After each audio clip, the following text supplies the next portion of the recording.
Здравейте, вие сте с предаването пряко от фермата. Аз съм Денис Григоров. А аз Александър Койруков. Днес предаването ни е малко по-различен вариант от минало. Ще ви представим вицове, ученически гафове с Иванчо и Марийка и накрая ще завършим с класацията 10 на ученически изрази. Ай, като показваш, не слагай сценария пред лице. И гледайте, хорчите си отгоре. Чули, Денис? Да, знам. Гледай по-напълно, защото вие така вземем на някакво погребение. Аз нещо почвам май да не довиждам. Аз верно много близо го гледам. И така се смърчи и се увеси. Да. Уж са смешни, път те хората се върнаха на харизма. В момента се намирате в кабинета по български език и литература на професионална гимназия по аудио, видео и телекомуникация Александър Степанович в град София. Но този кабинет в момента е по-скоро едно работно студио на клуба, на медийния клуб в училището от 14 до 18. Бяхме планували да снимаме двете части на едно от предаванията, които стартираха скоро, пряко от фермата. Се убедите, че не става въпрос за нещо, което е свързано с животновъдството, а по-скоро с атмосферата в училище. Сценаристи и водещи са решили точно това заглавие да изберат, тъй като да има някаква закачка, да има някаква смешка в цялото предаване. Аз се казвам Георги Тонев, занимавам се с видеомонтаж и редакцията на самия видеофайл и качването му на сайта. След като се свали файла от камерата на компютър, взимам си един лист хартия и си записвам таймкода, смисъл там, където трябва да се реже. Преглеждам целия файл, избирам подходящ декор, който да сложа на фон зад водещите. След това избирам подходяща музика. Някое предаване на месец се гледа по около 2000 пъти. На сайта има секция направена в Попов, там са всички видеоклипчета, изработени по български език и литература на теми и произведения. Във секция интервюта има интервюта с учители. Почната трета позиция заема изразът турботапак. Втората позиция в нашата класация е тъп си като гадулка. И първото място в класация топ 10 заема ученически израз оглавата си като палун. Така завършва второто издание на Пряко от ферма. Очаквайте и следващите ни срещи. Ние бяхме... Але ти си. Добре. Ай, сега пак го кажи това.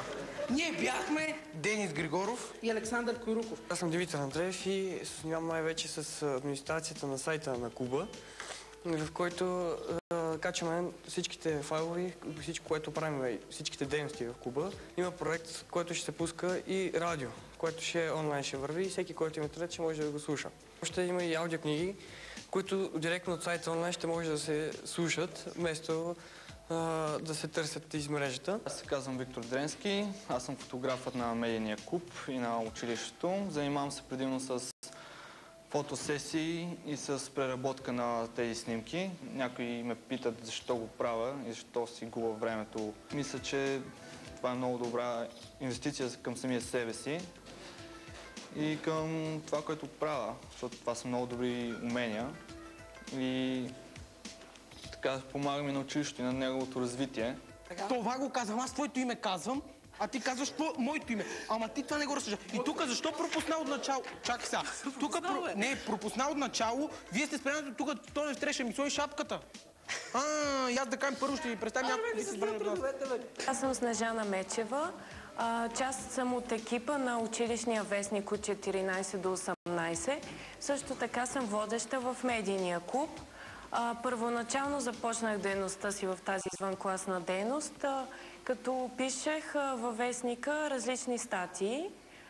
След това започнах да се включвам в различни предавания на телевизията. Сега правим една поредица за различни интересни кътчета от земята. Вестника е първата секция от медийния клуб. В нея всеки може да публикува материали на интересни за него теми.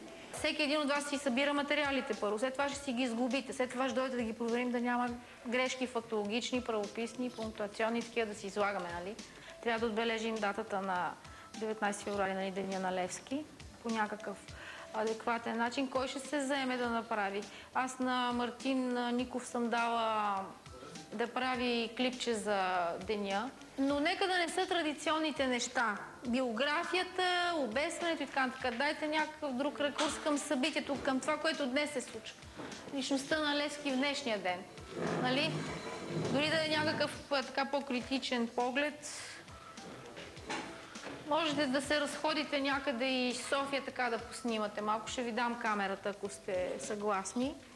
И някаква анкета също да има с млади хора, пък тук из училище да зададете малко въпроси във връзка с това. Защото някакси ми струва, че покрай датата Свети Валентин, другото ще мине между другото. В ефир няма такива движения, мимики, жестове, само в к***ците са Гледай сега. Значи тук, щом ти почваш пръв, нали, казваш си първото изречение, после това е на мен и второто. И това завършиш така. После аз почвам, кам си първото, ти второто, аз третото, ти четвъртото. Чакай, бе, си толкова не го отбеляза толкова Значи много. аз ви предлагам едно по едно, защото вие помежду си явно не можете да говорите кое кога почва и кога приключва.